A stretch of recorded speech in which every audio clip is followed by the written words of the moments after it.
Hi guys, welcome to my channel, especially if you're here for the first time. Today I'm reacting on the big announcement in the football world. Not that Sam Allardyce has left Everton or David Moyes has left West Ham, or that Wolves are now Premier League, but that England's World Cup 23-man squad has been unveiled by Gareth Southgate. Apart from the fact that Conor Cody, who plays in the middle of the back three at Wolves, hasn't been called up, honestly.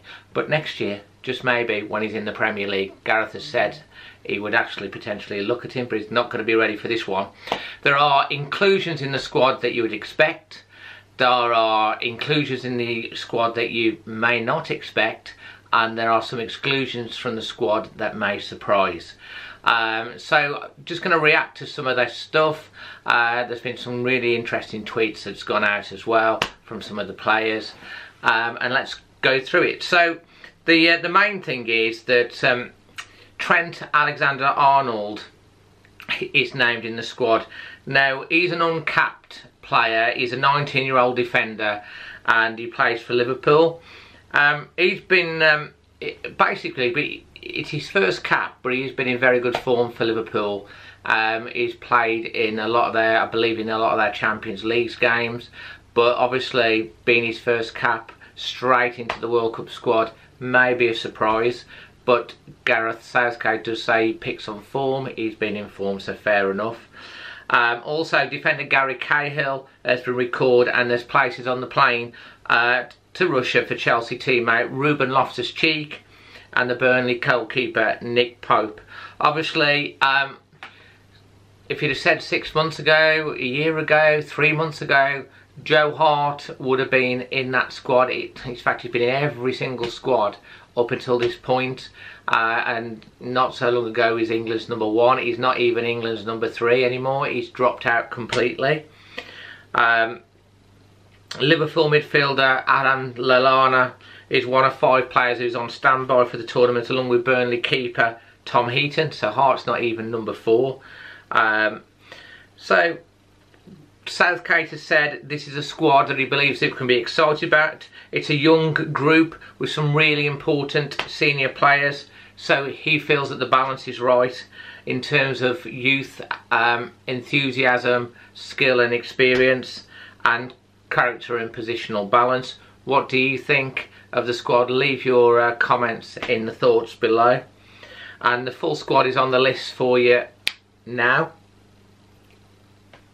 So, why was Alexander picked? We've covered that. Is it tough to leave out Hart and Bertrand? Two of the most notable absentees from the squad are Manchester City keeper Hart and Southampton fullback Bertrand. Maybe, what do you think about that? Southgate says that both calls were really tough. Good guys contributed a lot through qualification, so it wasn't an enjoyable part of the job.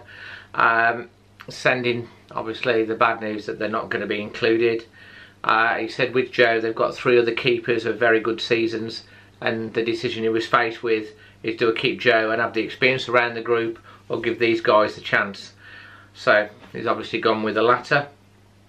Ryan is also very unfortunate, and it's probably one of the strongest positions we have. Had a decent season, we just felt the Hudders were ahead of him. Other maybe decisions, obviously we talked about, is bringing back Cahill. But also, I know Arsenal fans will be a little bit disappointed that Jack Wilshere hasn't made the squad. Possibly, I would say, yeah, he's a playmaker, he's a great player, but he has been very injury prone, and possibly that's the reason why. Also, Newcastle fans will say John Joe Shelvey, he's had a great end to the season. And the big thing that's coming across on Twitter from a lot of people is that we've not necessarily got that real creativity option in there in the middle of the park. Now, in terms of Wolves, we've got like Ruben Neves, who's in the Portugal preliminary squad and hoping to make the final, but he's that type of player. He can pick a pass, spray the balls across, and Shelby and Wilshere are that type of player. And will we be missing a player like that at the tournament? Possibly. Would have been worth having at least one of them in there. Player reaction. Carl Walker's posted a picture on Twitter of a missed call from Gareth Southgate, the one call you don't want to miss. And Ashley Young, maybe this picture I put up on the thing, said I was going to live my dream in the World Cup when he was a kid with an England top on. So it's quite good.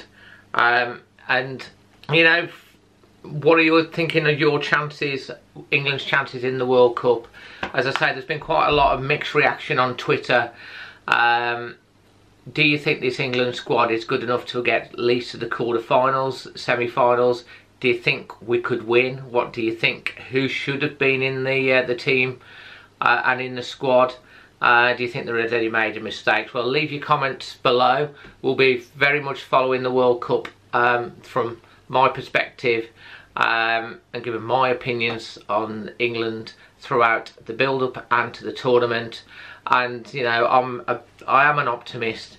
I do think that England have got a decent group. We should get through the group. I would hope we'd get to at least the quarter-finals. If you get to the quarter-finals, anything is possible.